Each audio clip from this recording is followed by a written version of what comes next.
So in order to do this, you're gonna probably want to replace both bulbs at the same time, because if one's out, the other probably is not far behind it. These are going to be H16s. If you're not sure what your car is going to take, a really easy trick is to just go ahead and pull out the bulb that is out and look at what it is, and that'll tell you what you need to get. So you need 2 bulbs. I mean, if you really want to just do one, whatever, I can't make you do both. Pair of gloves, because you don't want to be touching the filament on the bulbs with your oily skin. It'll damage the filament, as you all know. Safety glasses if you're going to be underneath the car anytime. Of course, it's smart to have something to make sure the dirt stays out of your eyes. And if you want a pry tool, you know, something like this, or a screwdriver wrapped in tape, or a cloth or something, that works just fine. You're going to see that I'm going to do this just with my hands, without special tools, just because that's how I prefer it, but to each their own. So as you can tell, looks like our passenger side fog light is out here. As far as we're aware, these are the original bulbs. If you have one of these Subaru SUVs with the fog lights, yeah, you'll notice that these tend to burn out a little bit sooner than they should. So we're going to be focusing on the passenger side to start, and then we're going to move over to the driver's side after the passenger side is done. Okay, so this is best on ramps, but you can do it just on the floor. So what you're looking for is right up there. Probably be able to see it. It's that right there. That is your fog light. So to turn it, it's about a quarter turn counterclockwise, and you're going to want to pull it out towards like the engine. Of course, you don't want to be pushing it in. That would be very silly. So you'll feel it kind of pop as you give it that quarter turn counterclockwise. And then at that point, you can just kind of shimmy it out and pull out the, it's going to be the wire attached to the bulb. So do that first, and then we'll go from there. If you're looking while you're doing this, this is a good position to be in, because you can actually watch through the fog light lens. You'll notice there's 3 points, and normally they're, you know, one at the top, one at like 4 o'clock, and another at like 7 o'clock.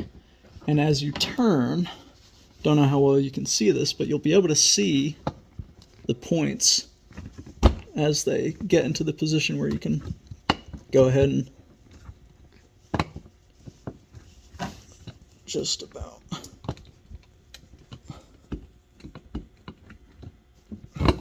wiggle it out.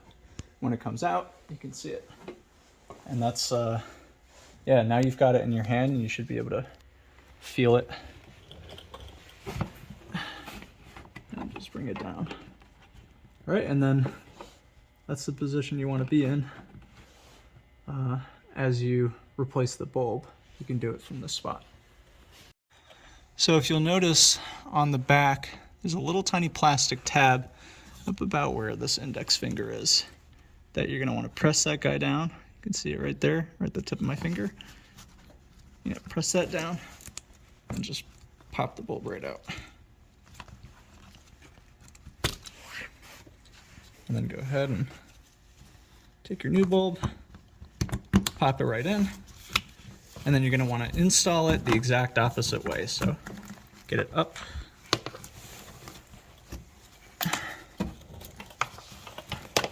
and also the same rule applies where you can.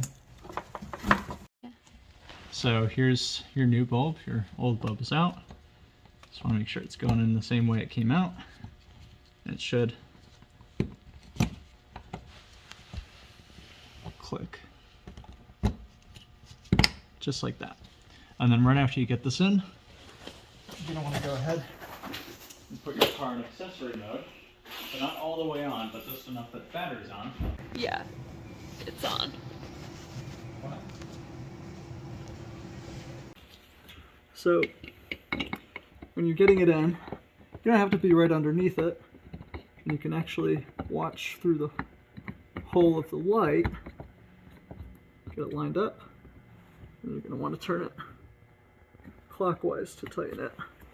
of course, since you do it counterclockwise to get it out, it'll be the opposite to get it in. Once it's lined up, just need a little bit of leverage, and it's in. Same for the other side. You know, counterclockwise out, take it out, plug it in, test it, and then reinstall it. And that's about it. That's all you have to do.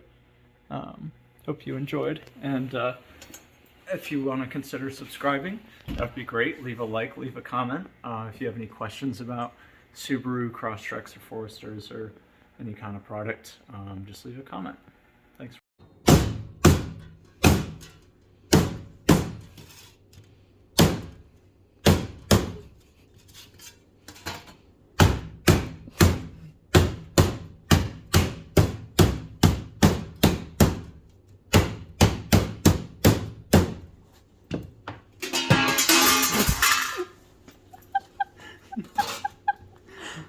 Why?